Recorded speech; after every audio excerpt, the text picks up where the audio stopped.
All right, sorry. So we just finished talking about high school swimming. So the next step after that would be college swimming. Yes. So can you tell me a little bit about, I mean, if I were a kid, I'd be wondering, like, am I fast enough to swim in college? Yeah, one of the great things about swimming is that it is an individual sport. Uh-huh. And because of that, it fields some very large teams at the collegiate level. So, and then the colleges are all broken down into the little divisions, and then there's even club swimming available within colleges. Not just swimming. There's actually club rugby, club. Right. So you're not on an NC2A varsity sport. Correct. But you're on a team, and You're on a typically team. have a coach. Yep. And they compete against other colleges. Yeah. So it's very And similar, but maybe less of a time commitment.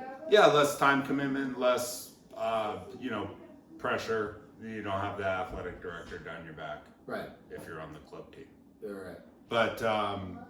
But it's nice because there's all these different tiers, starting from junior college, and this is outside the club's options. So you got club options, and then you got junior college.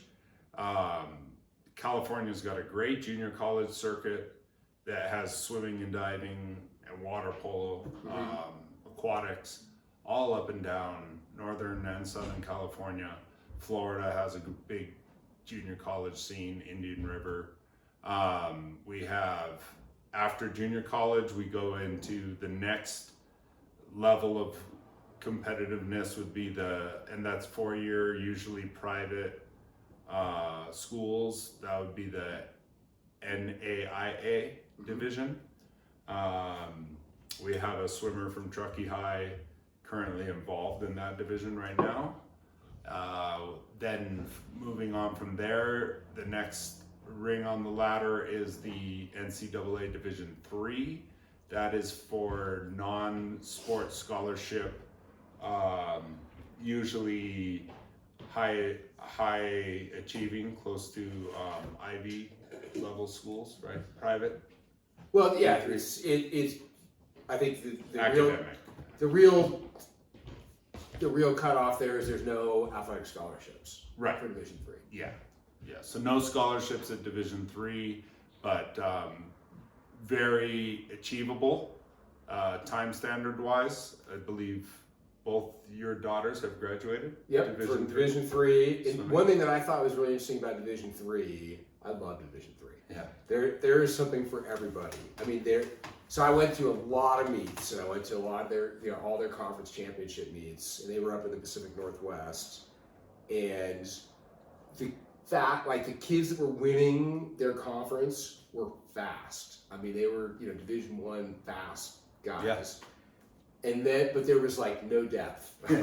So then by the time you got to 16th place, so like B final, just making it to B final, it was a world of difference between first and 16th. And then below that, just to be on some of these teams, they were kids that wouldn't have even been really particularly fast on our high school team. Wow. So there's something for everybody. Yeah. Like if you're fast, there's someone to race. If you're moderately fast, you got a chance at finals. If you're not fast at all, you can still be on the team. You get to ride on the bus. You go to Chipotle. Get the burrito and all fun. that stuff. And if you're interested in like instant family. So my kids, I was my oldest sent me a picture that she and she graduated a few years ago. And she and a handful of her teammates went and did a triathlon together. And I was thinking back, if you'd showed me that picture when she was 6 years old, when she first joined the swim team, it was all worth it for that picture. Like, she made these great friends. She learned about like a healthy lifestyle and like discipline and, working towards a goal. And here she is, she's done with competitive swimming, but that picture kind of summed it up for me. It was like everything that you'd want for your little 6-year-old, So yeah, if you're wondering where you might fit in the grand scheme of college swimming, we have on our website a really geeky spreadsheet that shows from a few years ago, but the the times still give you an indication of different tiers. So the guy who won first place NC2A Division One, in the 100 fly, the guy who won the NPSF conference, which is the one that has Santa Barbara, San Diego, Hawaii. So it's like a good but not elite Division One conference. Has first place, 16th place, last place. Then Division Three, the conference my girls were in, the Northwest Conference, first place, 16th place, last place. So to give you some kind of, not that range, yeah, it just gives you an idea. Like, hey, if you're thinking, I wonder if I can go to NC2A Division One championships. Let's see what that time really means. Well, maybe that's not going to happen, but hey, Division Three, I can make finals in this conference. So anyway, if you want, depending how deep you want to go down that rabbit hole, there's So there really is a place. It does get very competitive. Even by the time you start entering the Division Two portal, because of the scholarships begin, and going into collegiate swimming, you don't want to go in with expectations of a full ride. Expectations of a full ride just for swimming alone are kind of like expectations for the Olympics. And basically, if you want that full ride, then you better be on that Olympic selection track, because those are the guys that are getting the full rides. But it's very finite, so the full ride dream is a little excessive. Even the partial scholarship is a pretty high bar, wouldn't you agree? Partials are pretty high bars, but it depends on where you're at. But once you get into Division Two and Division One, it's definitely there's a tier that's quite achievable that'll get you recruited. Right. It'll get you in the door. Yep. And then, you're always working on scholarships. Never give up. You've got academic stuff, you've got grants, you've got all kinds of stuff. My daughter just did very well on the community. The money's in the academic scholarships. Yes, absolutely. Yes. Go after your academic dreams and let the chips fall where they may on the athletic side. But having too high of hopes for athletic scholarships is a recipe for letdown. But Division Two starts your athletics scholarships and recruitment. So that means the school can recruit you to their program just for swimming.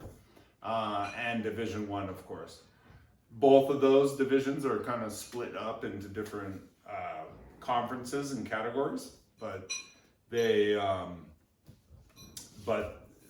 all have scholarships available and different time levels to get in.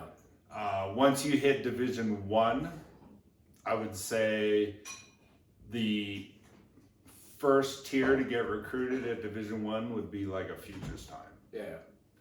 Futures time or faster. Division Two, sectionals. Okay. So that's to get recruited, not to get scholarship. Right. Recruited. So I guess I would say, we kind of laid it out, like the Olympics, kind of a long shot. But what we can almost promise is if your kid sticks with swimming, they're going to at least be a good high school swimmer. They're going to be good at Truckee High. They're going to make regionals. Almost certainly make regional finals. Make senior times. And have a good shot at making states. Not a gimme, but a good shot. And if they want to swim in college, they can. They can. So that's a pretty good, that's a pretty good deal. To know that is all a very realistic goal. Long-term goal. Swimming college, very achievable, and we've had great success. We've had. How many kids from TTST have gone on to swim in college since you've been here? just since I've been here. Yeah, so Pushing 10, somewhere over 10. Yeah. Okay. Yeah, 15 maybe. Yeah, Yeah. something So- closer to around 20 or so. So yeah, so if it's something that that your kid is interested in, just know that that's